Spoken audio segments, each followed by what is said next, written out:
La transition énergétique peut se faire pour le bénéfice des consommateurs. C'est vraiment un défi de changement d'habitude de consommation.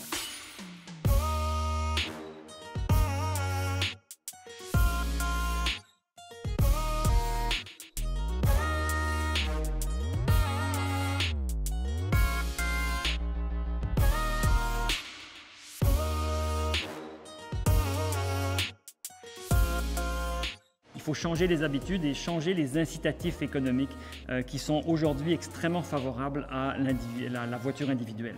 Aujourd'hui, on ne tarifie pas beaucoup le carbone, on a un prix du carbone mais qui reste assez faible.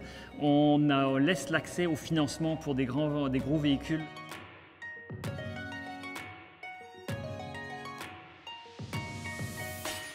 C'est une politique nécessaire mais qui n'est pas suffisante. Ça peut paraître impopulaire auprès de certains individus.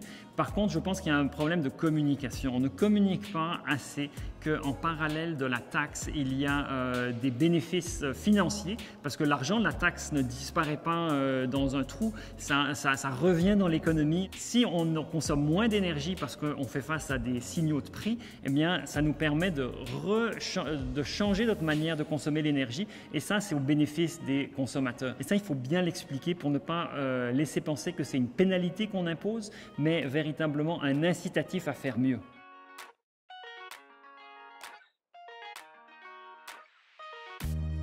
Pour les transports de marchandises lourdes, le gouvernement pourrait aider en déployant des réseaux ferroviaires sur un certain nombre d'années. On pourrait éviter de transporter par camion et transporter par train, mais là il faudrait des investissements massifs du gouvernement pour développer ce réseau ferroviaire de marchandises qui est en croissance mais très limité. Et donc là on a une opportunité de réduire jusqu'à 90% la consommation d'énergie par tonne-kilomètre de transport de marchandises. Au niveau des bâtiments, on peut faire des grands pas en avant si on avait une meilleure information, une réglementation sur l'information sur la consommation énergétique des bâtiments, des aides pour rénover les bâtiments, des exigences sur l'efficacité énergétique des bâtiments, donc des règlements qui obligent une meilleure efficacité énergétique.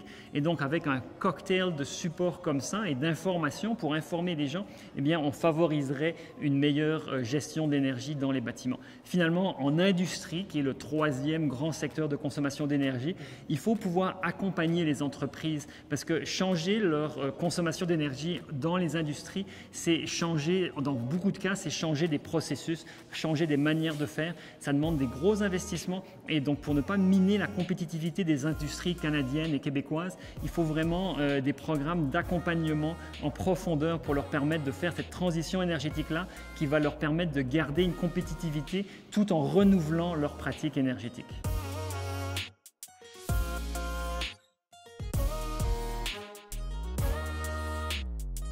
Si vous regardez le prix de l'essence, vous voyez très bien au dixième de cent près quel est le prix de l'essence par litre, mais c'est très mal expliqué quelle est la structure, qu'est-ce qui se cache derrière ce prix-là.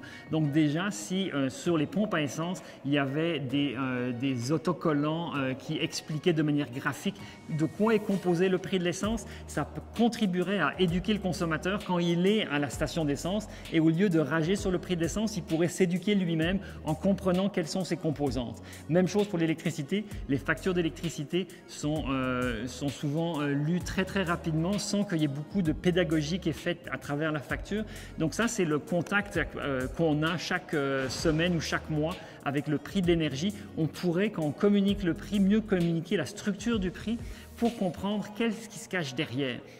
Et enfin, une autre manière, c'est on voit il y a beaucoup de publicité du gouvernement pour la transition énergétique, pour l'électrification des transports, mais on n'a pas forcément autant de publicité pour sensibiliser à la structure de l'industrie, à la manière dont on crée l'énergie. Donc, il pourrait y avoir des capsules pédagogiques qui, au lieu de simplement informer sur un programme du gouvernement, éduque la population sur certains aspects de l'industrie énergétique. Parce que si les consommateurs ne comprennent pas un petit peu toute la chaîne de l'énergie, ils vont rester un petit peu dans l'ombre.